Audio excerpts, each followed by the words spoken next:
Hey, you guys, and welcome to this week's edition of the Pantry Chat Food for Thought. This week, we are talking about the things that you can do right now if you missed the chance to do some garden planning. Maybe you missed the early season of gardening.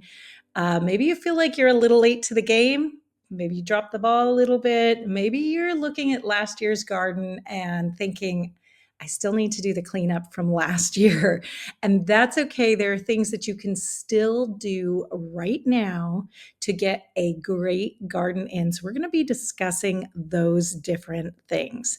But first of all, let's jump into a question of the day. Let's see. Dwelling Wood 2 asks on our How to Make Butter 3 Different Ways video, can you use the buttermilk left over in the same way as store-bought, or do I need to add something to it? Now, I've talked about this a couple of different times, but the term buttermilk is actually a really confusing term for us here in the United States, the way that we use it, because it actually can refer to two totally different products. What you buy from the grocery store is a type of cultured milk. It is not the leftovers from making butter. Now, originally, back a long time ago, when you would pretty much always make a cultured butter, this was back before refrigeration. Generally, all butter would have been cultured. It would have been pretty rare to make a sweet cream butter, which means to take cream that had not cultured at all and turn it immediately into a butter. That would have been a very rare thing. In general, what you have when you read all the old household manuals is that you have multiple days of cow's milk being set aside to culture before you skim the cream off. And then you let that cream sit for maybe a little bit longer, giving it plenty of time. And of course, remember, this was before refrigeration. So this was probably in a cool room temperature. So that would mean that that cream would be cultured before you ever made it into butter. So that then when you made butter, the leftover, the remaining liquid would be a cultured buttermilk. Today, especially in the United States, we eat predominantly sweet cream butter, which means it has not cultured. So if you're milking your cow, you're getting some great fresh milk, you're sticking it in the refrigerator or you're running it through a separator. You're getting that cream off while it's still sweet. It hasn't gone sour. It hasn't taken on any culture. Then the resulting liquid will not be like what you get at the grocery store, and it won't have the same properties for baking. It won't have that sour property or that cultured, that acidic taste to it. That acidity, by the way, does a lot of great things for your baking. It won't have that. So that effectively means there's two different types of buttermilk here. This type you buy at the store is generally very different than the type we would make if we were, or that we would get if we were making butter from sweet cream at home. So that means, no, you can't quite use it in the same way and expect the same results. You can use it. You could use your homemade sweet cream buttermilk in baked goods, but it's not going to quite do the same thing or give the same flavor. It's going to be a little bit different. It is going to add some nutrition into those baked goods, but your flavor will definitely be a little bit different. Okay, before we jump into the topic of today, I want to take a moment and thank our sponsors for today's Pantry Chat. Today's sponsor is American Blossom Linens. Thank you. You guys know that we have been slowly replacing the sheets in our house with American Blossom linen sheets.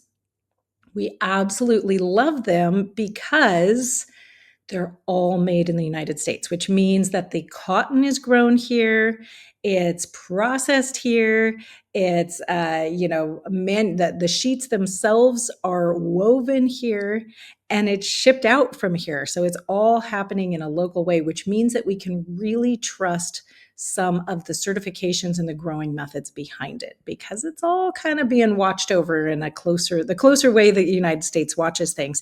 Did you know that foreign sheets made of synthetic fibers and filled with chemicals travel over 8,000 miles on average to get to you? Isn't that crazy? That's not good for you. It's not good for the environment. But by purchasing your linens from American Blossom Linens, you're putting your money into a domestic system that not only supports our own economy, but drastically reduces the toxin load for more individuals than just your own household. All of a sudden, we're not using those toxins for manufacturing either, which is an amazing thing. American Blossom Linens has more than just sheet sets and pillows.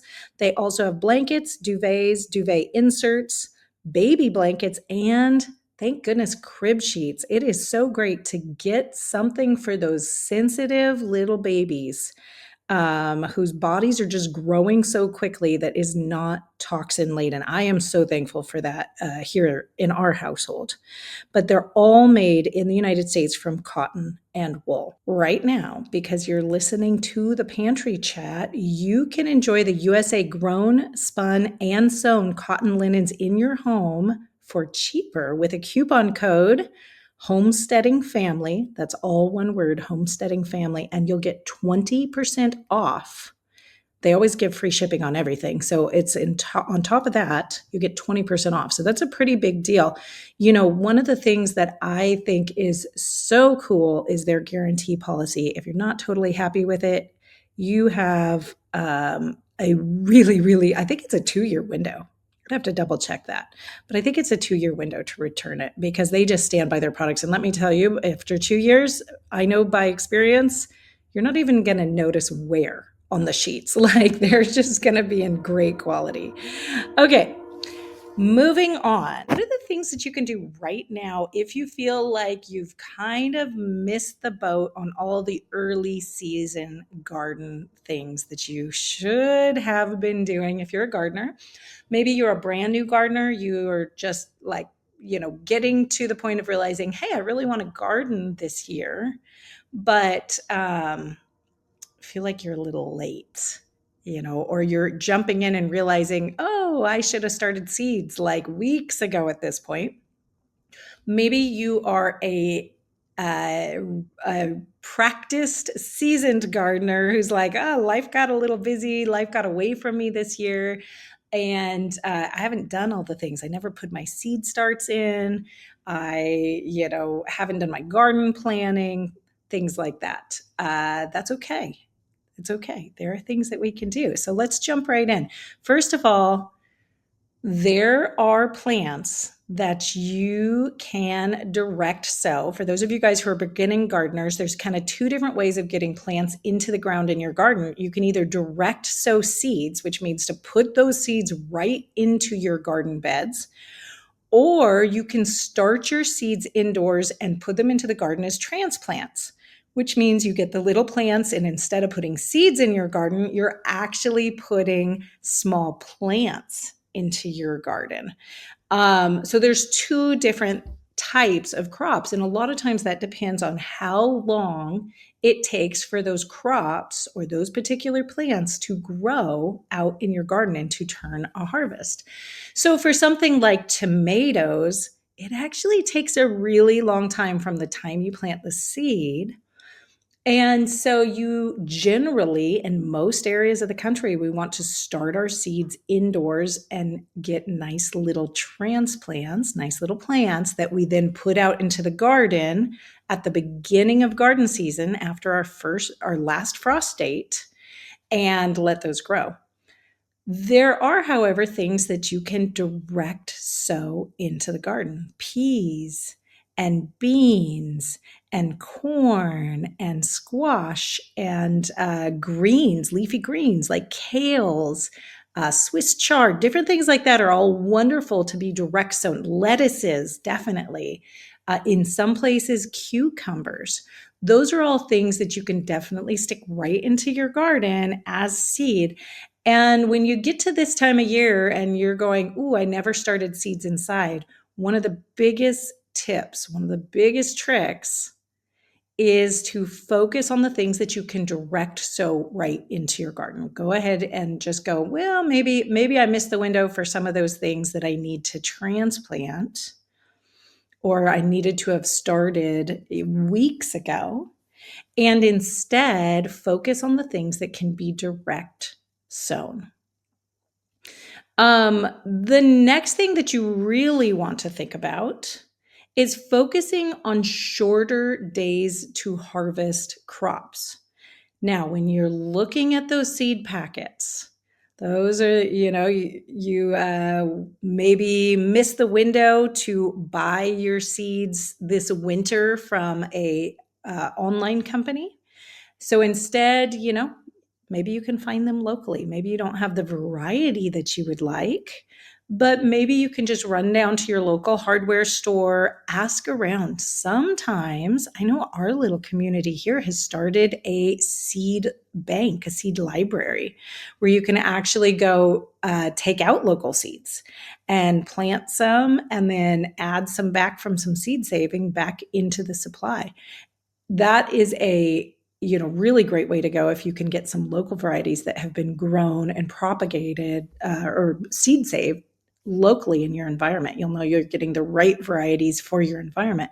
But even short of that, the varieties that you can grab off the rack from your hardware store, local do-it center, or your farm store, whatever you have near you, even if they're not specialized to your particular area, you can still have a lot of really, really great luck with them. But on each of those seed packets, it should mention something about days till harvest or days till maturity. And depending on where you're at in your gardening season, where you're going, oh, I'm a little behind, you're going to want to really pay attention to getting shorter season varieties.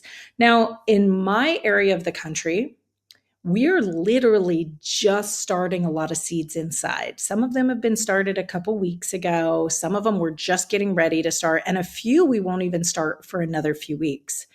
So make sure first make sure that you really did miss your garden season, especially if you're a brand new gardener. You may, in the north or up in high elevation, you may still have enough time to actually do all your regular seed starting and garden as normal. If you're in the south, you're in a warmer area, chances are you were starting your seeds indoors a long time ago and maybe have already direct sown a bunch of things out in your garden. So if that's you and you feel like you really are missing your garden season, focus on the plants that have shorter days till maturity. Calculate backwards from when you expect your first fall frost, your average first fall frost date, and figure out how many days of growing season do you have. I like to shorten that number. So let's say you do the math and you're like, oh, I have 120 days of growing season left. Well, remember those early spring days and those late fall days are often a little cooler, especially in the evenings, than a full summer day. So I like to shorten it down a little bit. And in my mind, I take something like 120 days and go, yeah, that probably equals about 100 full growing days. So then I'd be looking at the crops. I'd look at those seed packets to see which ones have 100 days or less for their length of days to maturity. So make sure you really focus in on those crops. And there are a lot of them that fit into those shorter day categories. You can grow green beans in way less time than that. Lettuce, kales, chard, cucumbers, summer squash. There is a huge amount, corn. I'm trying to think my way through my garden rows and like, what else is there? A lot of those are going to be much shorter day. and can easily fit into kind of the central part of your growing season. Okay, next thought is that if you missed your indoor seed starting window, consider going ahead and just buying transplants instead of starting your own. Now, for some people, this is their common, regular garden practice. They just buy transplants. It's what they do. They don't even mess with seed saving. And that is just fine. If that's what works for you and gets plants into the ground and fresh food onto your table, then go for it. Now, I would encourage you to maybe start playing with a little bit of seed starting because it might be easier than you think once you know all the right methods to it. And we actually have some pantry chats talking through all the right methods for starting your own seeds. So we'll make sure to link that down in the description. But for those of you guys who are either brand new at gardening or you feel like you missed your window this year, you know what? Buying transplants is really a decent option. It costs a lot more than starting your own seeds. It's just absolutely true, but it is much easier. And a lot of times I'll have people say to me, "Oh, but transplants are just so expensive." Well, they're expensive if you think about the plant by itself. But if you think about what the plant is going to produce for you and what you're not going to spend on groceries that year, they're actually very inexpensive. Now, if you go buy transplants, make sure you are looking for really healthy transplants. Sometimes, though, a really healthy plant doesn't look like the most green, the most vibrant plant in there. And that's because of something we call hardening off. When plants are started inside or they're started in the greenhouse, they're very, very weak. They're very tender. When you put those plants out in the sun, a lot of times they will get very stressed. The wind will pull off those baby delicate leaves. They just haven't been hardened off to the outdoor. They're like, have been kept in this really protected environment instead of being thrown out in the wild like a lot of your, direct sown plants are going to be. Those plants that were direct sown, they come up and they're instantly in scorching sun and cool nights and wind is blowing. And they have to deal with maybe a little too much water in one moment and a little too little water in the next one. They get really hardened off to the environment. But those greenhouse started plants oftentimes are very delicate. And when you start your own seeds at home, you go through a process that's called hardening them off, where you slowly acclimate your started plants to the outdoor weather. You put them out for a little bit of time, get them used to a little bit of sun, you bring them back in, just like your own tan in the summer, right? Like you don't want to go out and just get sunburned on the first day. You go out and maybe you get a little bit of sun. And then you cover up, you put a shade, so you get in the shade or something like that, because it's just too much for your delicate winter skin to just go out and be in the bright sun all day long right at the beginning. Plants are exactly like that. You just acclimate them a little bit at a time over about a 2-week process, and then they're ready to go out in the garden. So when you go to the garden center, you go to your local hardware store, maybe luckily, if you're lucky, you'll have a farmer's market where people are selling plant starts that they have started themselves. What you're looking for is not the most green, succulent, tender looking plant. You want a plant that looks disease-free, that looks insect-free, that does not look stunted by growth. I would be asking, if you're at a farmer's market, when did you start these? And I would not be buying plants that were started any longer than about 2 months earlier. You don't want anything that's been stuck in that pot for so long that it's really stunted. You want it to be vigorously growing, but it also doesn't have to look perfect.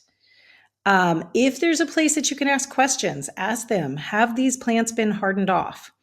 If you have a local hardware store that has the plants outside, take that option instead of the indoor option. Even if it hasn't gone through a long process of hardening off, at least it will have started and it'll be a lot closer for you.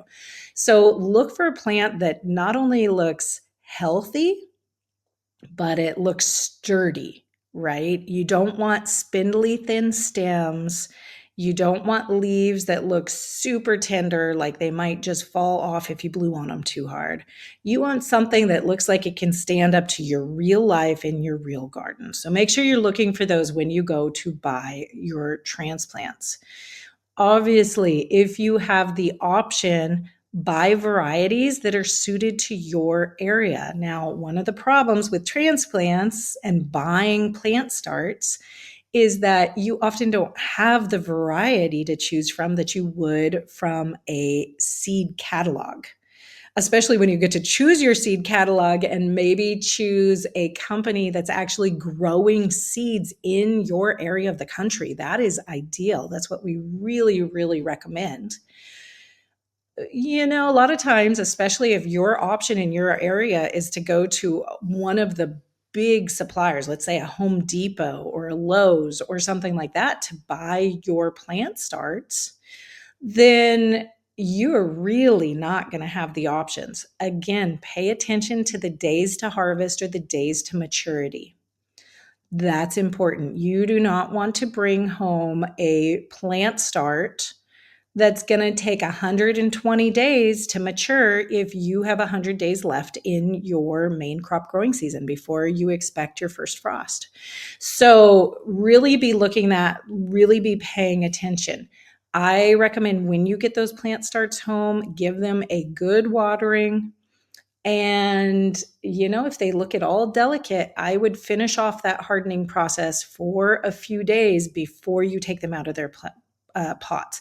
The reason for that is you don't want to disturb their roots and put them in a harsh environment at the same time. That will really stunt their growth. So you kind of want to do one of those things at a time. So get them used to the environment outdoors first, and then disturb their roots by planting them. And that way they're not dealing with both things at the same time and kind of go into shock.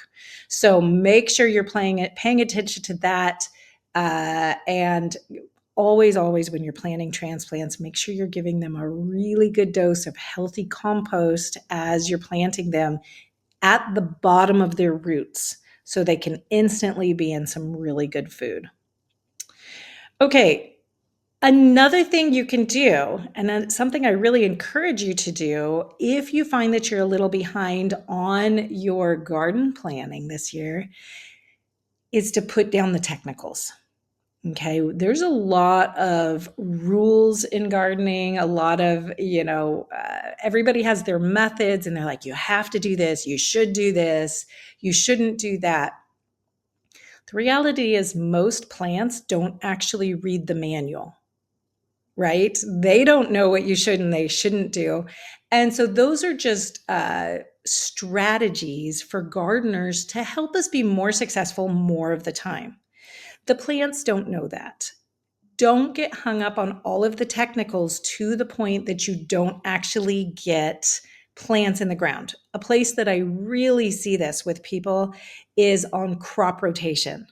They maybe they're seasoned gardeners and they have a methodology for crop rotation, but they just didn't take the time this year to sit down and do their garden planning. And so now they're a little bit paralyzed, like, oh, wait, I don't know where I'm supposed to put things. Maybe you're a brand new gardener and you're like, oh, there is so much information here. I feel a little paralyzed. Don't let those perfection strategies get in the way of just getting something in the ground. Okay. Even if they make your gardening better, you're not going to do any gardening if you don't just get plants in the ground. So start there. If that's all you can do is just go, I don't know where I'm supposed to be putting this, so I'm just sticking it in a row somewhere, you can always do better next year. But just getting something in the ground is going to go ahead and get you a whole step further. All right, now one of the things that I really encourage you to do at this time of year, especially once you realize, if you're a seasoned gardener and you realize, wow, I really missed the window, is to actually start thinking right now about next year. When I put my seeds into the ground, I immediately turn around and go buy new seeds. I always want a year's worth of seeds on my shelf so that, if something happens, COVID hits again or another pandemic, whatever it is, the economy goes crazy. Everybody decides they need to garden. They wipe out the seed stores. I've already got mine for a year. So I always make sure that I'm thinking ahead about a year. So start thinking about next year's garden right now, right while you're doing the right now thing, which means you might want to sit down and plot out where you want to put next year's garden really quickly.